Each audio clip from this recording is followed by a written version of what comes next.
Gordon Dalgleish again this morning. Delighted to have with me Jon McCord, Director of Golf at Cape Kidnappers and Kauri Cliffs in New Zealand. Welcome, Jon. Thanks for finding a few minutes to be with us. No, thank you, Gordon. Be good to catch up on all things golf related and chat a bit about Cape Kidnappers and Kauri Cliffs and New Zealand golf in general. Well, you are very fortunate to live in one of my absolute most favorite parts of the world. My wife and I, years ago when we were down at Cape Kidnappers, decided that the whole Napier Havelock area was just spectacular. It's terrific. So I envy you now of more than ever. But anyway, so walk me through your pathway into golf and how you ended up sitting in the clubhouse at Cape Kidnappers. Always intrigued by people's life stories. No, absolutely. So I was born and raised in Iowa, and so golf was probably not something that something that high on the radar, early on in my childhood. But I would definitely be part of the Tiger Woods generation at this point. I wouldn't have classed myself as that, but all of a sudden you look back several years ago and you're like, hold on a second, I am part of this generation. But golf for me started very much with a tennis ball and a baseball bat, and me swinging at that tennis ball on the ground with a baseball bat around the front yard.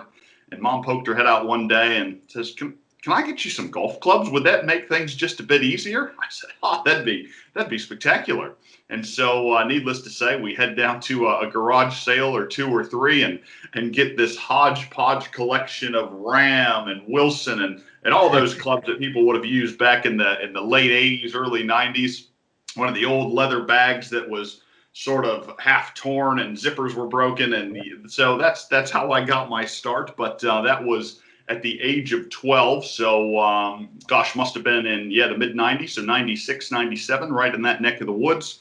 And have literally never looked back. So once I did kind of transition through high school playing golf, went to the professional golf management program at Ferris State University in Big Rapids, Michigan, as so many golf professionals have over the years. So did a series of internships, California, DC, certainly down in Florida, and in Minnesota in the Midwest as well.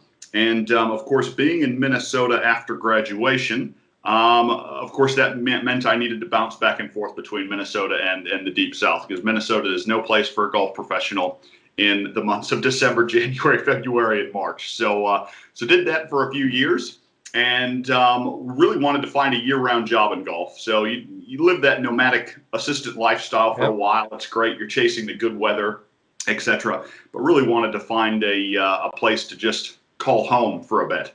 And next thing you know, Cape Kidnappers pops up on a little job posting site. It's like, I've heard of this Cape Kidnappers place. I've seen the pictures. Need to figure out where this New Zealand place is, first of all. Oh, it's off the east coast of Australia. You tell an Aussie that, and they kind of chuckle. You tell a Kiwi that. Hold on. Australia's off the west coast of New Zealand, and vice versa. There's a great little rivalry there.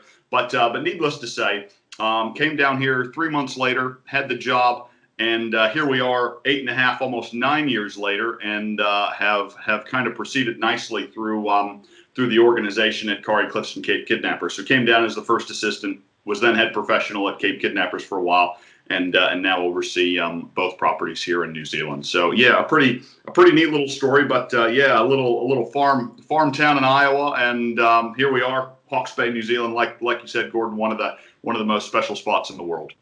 Big change for a boy from Iowa. Have your family been down to see you? I'm sure in 8.5 years they must have.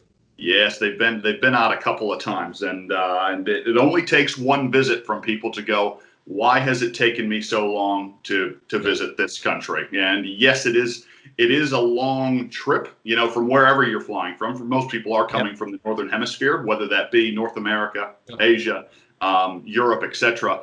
And so there's no short way to get to New Zealand, but it has proved, a savior, in these times and the COVID times of being this little isolated island. We're trending quite well, but from a tourism perspective, we'd love more people down here. And so on one hand, it's been a positive. On the other hand, if we were only closer to the greater population of the world, that would be quite helpful from a business perspective. But no, a wonderful place to call home. So walk me through the history of golf and kind of golf tourism in New Zealand. I mean, I've been fortunate to be, I think my first trip down there was in the late 80s, and obviously a lot has changed since then. And what were considered the best golf courses in New Zealand at that time are still good, but there have been, Mr. Robertson has kind of changed the landscape and the profile of New Zealand. So you want to kind of chat about that, because it's always kind of interesting how a destination has developed, and golf in New Zealand's terrific. Absolutely, and you're exactly right. I think, within the past 2 decades, the golf destination that is New Zealand has been created. 20, 25 years ago, there wasn't one. Golf was something you could add on if you were in the right place in New Zealand. And to go back to when, New Zealand maybe had 1 or 2 good golf courses, let's call them. You still have a great one up in Wairaki. Wairaki, I think, was the first, internationally known, as was Paraparaumu Beach, which of course Alex Russell helped build. And Alex Russell, of course, worked with Alistair McKenzie at Royal Melbourne. And so there's a brilliant little connection there. And I think, Paraparaumu Beach in particular, would be known as one of the best links courses in the world, and something you could put anywhere in the world, and you feel like you're in Scotland or or one of the great links courses of Ireland as well. So those would be I think the 2 that probably served as a little bit of a hold on a second, we might have something here in Wairaki and Paraparaumu Beach. But I think what Cape Kidnappers and Kauri Cliffs kind of personified, and of course Julian Robertson, our owner, and what he saw in the country in his travels here in the late 70s initially, was that there are so many beautiful locations in this country. And that's always been the X factor of a great golf course. Let's use Iowa as an example. If you dump Pebble Beach in the middle of Iowa, I'm not sure it's still going to have the same wow factor and that same aura that it has. But again, when you have so many unique environs like you have in a country like New Zealand, it only takes a visionary and someone with the resource and motivation to create something that's truly exceptional. And that's, of course, what Julian initially did at Kauri Cliffs, opening it in 2000, and Cape Kidnappers following shortly behind in 2004. And since then, you have the likes of Kinloch in the central North Island, and then you have the courses down in Queenstown, the likes of Jack's Point, the Hills, an older golf course down there, which is one of my favorites, called Arrowtown. Brilliant little golf course, kind of carved out of these schist rock outcroppings, and rather than having bunkers and things like that, you have these pieces of rock that shoot up out of the fairways and can send your golf balls in any direction. So quite fun, but it's been interesting. And Tom Doak, the architect of Cape Kidnappers, probably said it best, is that no country's golf landscape has changed as much as New Zealand's has, in the past 20 years. And of course, Doak has been a crucial part of that, in designing Cape Kidnappers, and subsequently and more recently, Terry, the private club just north of Auckland. And so, some very promising times ahead, and even some new development up there at Terry as well, as far as a possible Doak and a Core Crenshaw course as well. So some exciting times to still be in the country and to see where things might go from a golf perspective. So Julian was traveling down in the 1970s, late 70s, and obviously enjoying New Zealand. Any sense, was Kauri Cliffs in the Bay of Islands his first pick, or were there some false starts along the way that you're aware of? Maybe Kauri Cliffs might not have been but for one of these. Right. Yeah. So he and his wife Josie came down, like I said, in the late 70s. Lived in Ponsonby for a bit, just outside of Auckland. And I don't think they left with the idea that they were ever going to purchase land here, but probably, if it came to fruition, they would be certainly happy to look at it. And I think as the years went by, Julian, of course, became very successful with, Tiger Management and the Tiger Fund. And all of a sudden, Kauri Cliffs, the land that was Kauri Cliffs, he didn't know it had a waterfall, the beaches, and all this good stuff. I think he received a phone call about the land, and all of a sudden was like, sounds like a great investment. I'd be happy to make it. And then came the golf course, followed by the lodge up there. and it has just kind of snowballed. And so what the Robertsons have always wanted to do is try to create this little string of pearls, if you will, and showcase some of the most beautiful and most unique regions of the country. And I think you look at kind of the Robertson lodges and the golf courses today. You've got Kauri Cliffs in the far northlands, the Bay of Islands, Cape Kidnappers here in Hawke's Bay, and then Matakari Lodge down in Queenstown. A guest could theoretically hop from 1 to 2 to 3 and see 3 very different parts of the country. And I think so. He's done exactly what he set out to do by showcase such a dramatic and unique country, and certainly one that's very special to he and his family. I've got you touched on Cape Kidnappers earlier, and Tom Doak. I was fortunate to play in the Renaissance Cup in 2004. My partner was the late Billy Armfield, who's also from North Carolina, a friend of Julian's, and we made it to the semi-final and were beaten by Jimmy Dunn and Mike Kaiser. But I still have nightmares about getting a golf ball down the 15th fairway with a crosswind. I was right. It's such a hard golf hole, but it's such a spectacular hole. Right. And, yeah. You and the rest of us. I often tell people that 4 7-irons and 2 putts, a 6 will walk away a victor on that hole more often than not. Yes. But so anyway, Tom Doak, has he been back to make any kind of tweaks to Cape Kidnappers, or is it pretty much as he left it upon completion?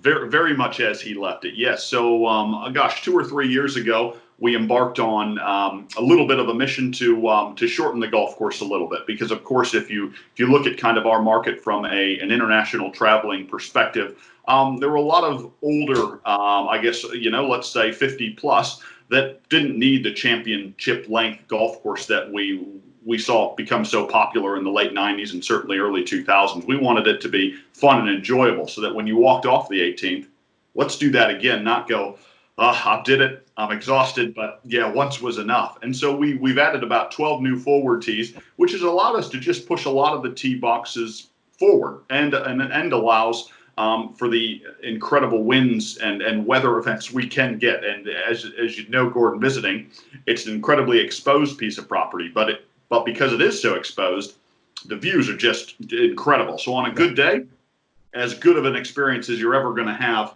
But man, on a foul day, it is literally head down, survive, get to the 18th, and then scurry into the 19th, where we're all a scratch golfer at that point, and enjoy that warm beverage or that cold beer just to soften what you've just been through out there. But no, so Tom's done very little to the golf course other than a little mowing line here or there, or maybe some tree removal, or just some tree kind of questions and things like that. No, the golf course is very much as he left it, which is quite cool, because a lot of golf architects leave their golf course in the most pure state the day they walk out, and then all of a sudden homes go up and this happens and that happens. But at Cape, it is still very much a working sheep and cattle station, and it's you and nature, which is quite neat.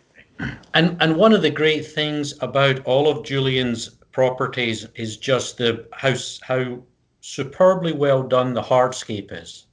Yes. You've got a great golf experience from 1 to 18, but it's the clubhouse and it's the feel, and it's appropriate for where it is. That's right, exactly. And you could look at the clubhouse from any vantage point, any of the number of the on-property walks we have for lodge guests, etc.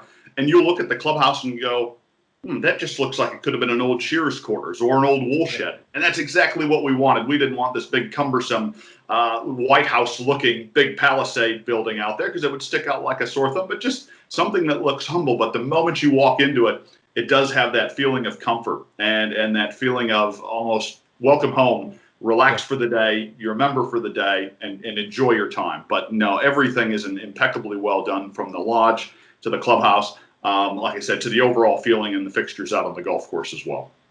So for a young man from Iowa, I'm sure you never thought you were going to end up on the east coast of New Zealand, but try to describe, I mean, I wouldn't do it justice, but it's such a fabulous area in terms of just the feel, the people, just everything about it. It's got an ambiance that's kind of hard to describe. How would you best characterize, or how did you sell it to your family as to, you need to come down and see me? Absolutely. So being that the family's in the States, I tried to find some bit of a comparison with the US that I could use. And how I compare, I guess, New Zealand in general, but even Hawke's Bay, is a bit of Northern California with Big Sky, Montana. And I think that sort of encapsulates, and anyone who's traveled around the States and goes, okay, so we've got the vineyards of Northern California, which are very prevalent here in Hawke's Bay especially, yep. And even in Northland there's a couple of great vineyards. But then you just have these big open spaces, and which are reminiscent of that Big Sky, Montana we've all heard about, and those of us who visited love. If you just feel like it is all yours and yours alone, and I think that sort of comparison is what I use to describe it to a lot of Americans in general, and those who are familiar with those destinations. But yeah, it is such a great culture. The Kiwi culture in particular. It's a relaxing way of life. It's almost like rolling back the clock 20 to 30 years. You still have all the modern conveniences, but it's just slower pace. It is. Yep. They're in it for the enjoyment of life, and not necessarily that Monday through Friday, 8 to 5, go. There's 4 weeks holiday and annual leave here, which is the norm, which it's 2 weeks in other countries. Yep. And so yeah, it is just a laid back, relaxed, but a very generous and accommodating culture as well. And that's something I've kind of taken away, is that I've not met very many New Zealanders or Kiwis that aren't some of the most gracious hosts you've ever met. So I've certainly learned from them in that respect as well. I suppose the measure of your incorporation into the Kiwi culture is, could you come back and work in the United States? I suppose I could. Offer, by the way. It was just a question. No, I suppose I could. It's just, yeah. I mean, and I suppose to answer your question, never say never. But as you can probably tell, there's a passion that I've developed for the country after almost 9 years. And at the current juncture, there's no place I would rather be. And so, yeah, never say never. But I think there's a lot that you can learn from different cultures around the world. And I think growing up in Iowa and bouncing around the U.S. in bits and pieces, coming to New Zealand and getting to do some additional travel, perspective goes a long way. But I think that's one of the joys of traveling, is that you have 4 weeks where you might be 2 weeks or 4 weeks, you might be relaxing and enjoying the trip, but you go back and then you think back to, I remember how that person made me feel, or that group of people made me feel. And so traveling is learning. And I think even to this day, we're not going to sit down, and I'm not a big reader. I don't want to read a textbook. We want to feel, a different culture. We want to feel a different way of life. And I think that's one of the joys of travel in general. We're all very fortunate to be able to travel as much as we do and see all these different cultures and understand experiences that little bit deeper. You attributed a comment, the change in golf in New Zealand, I think, to Tom Doak. And not only has it changed, I mean, a lot of people, certainly in the United States, have probably noticed New Zealand from a golf destination, but they don't necessarily understand how it got there. All of a sudden it just comes onto the radar. And obviously Julian Robertson was the catalyst to get it there because of the quality of the golf courses. And, there was the Kiwi Challenge that went for a couple of years up at Kauri Cliffs in 8 and 9, I think it was. Got a little bit of profile. But then, I mean, and we were just chatting about it before this call, was, Ryan Brandenburg and the work that the New Zealand Tourism Board, we've worked with a lot of tourism boards over the years in different places. And I mean, one that I would hold up as being just superbly efficient is the New Zealand Tourism Board, which also helps.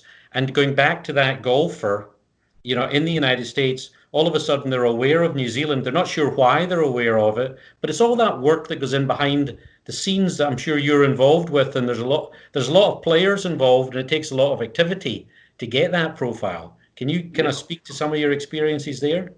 Absolutely. And I think the government has been very supportive of tourism over the years, and I think one of the big things of one of the proof of that is that before COVID, tourism was was New Zealand's largest export industry, and so it was the industry that brought people to the country. that put people in jobs. I think it'd be amazing to know, and Ryan would certainly have some more concrete stats about this, but how many people are actually employed because of tourism? It would be incredibly high. And so, certainly some challenging times ahead for all of us. But yeah, I mean, looking at the collective that is New Zealand golf and is New Zealand tourism in general, is I think the thing about that, you call it a bit of a process or a bit of the development of New Zealand as a brand and as a tourist destination comes by working together. And because New Zealand is so small and so isolated within the world, if we don't work together, we were never going to be successful. I can't just go out and sell Kauri and Cape, in London, and people are going to fly down, play Kauri and Cape, and head back. We need to sell from Auckland on down to Queenstown, north of Auckland up to Northland, and even south down to Stewart Island. So it's literally going and almost educating people about how to get around the country, because when they do come down, they want to do New Zealand comprehensively. And I think that's something, PerryGolf does incredibly well. But everyone who does come to New Zealand, it's not just to visit one location. It's to see what the fuss is all about the country. And I think that's what we have done very well, whether it is, a regional tourism office here at Hawke's Bay Tourism or up in Northland, or whether it is, New Zealand tourism in general, the government body that is, in charge of publicizing and promoting the country from within. Jon, given your background, and it's probably your first experience with a tourist board, let me assure you that they don't all operate as well as New Zealand. So, but anyway, it's been lovely to chat with you. Over the years, one final question. Over the years, with your profile in New Zealand, you must have received a few celebrities through the courses. And I'm curious if you get any kind of, you don't have to name names, but any particular memories from some of the ones that turned up and were particularly enjoyable or not, as the case may be. Well, we'll definitely focus on the ones that were enjoyable, just in case they're listening. But no, I mean, we've had people from all over the world and celebrities who we've all heard of from all over the world. But there was one gent in particular, a mayor of a large city on the east coast of the U.S., and he came over and literally golf crazy, but just wanted to do nothing but golf. Julian was on the phone with him a couple of times going, "Oh, you must do this and you must do this." And all this gent wanted to do was go out and play golf. And so I had the pleasure of going out with him. And he turned and looked at me and said, "If you can get me to hit the ball 300 yards, you'll never have to work another day in your life." Unfortunately, still working. And probably that gent is not hitting the golf ball 300 yards. But listen, a phenomenal gent and just great to be able to showcase New Zealand or Cape Kidnappers to him like we did. But yeah, a real testament to what not only Julian's created, but the destination that is New Zealand. Well, that's great. Jon, you've been very generous with your time. I know you're busy down there with the local market just now, and hopefully it is not too long before we all get a chance to come back and visit New Zealand and enjoy your wonderful Kiwi hospitality. So thank you for your time. We look forward to opening these international borders and getting you all back here. Thank you, Gordon. Take care now.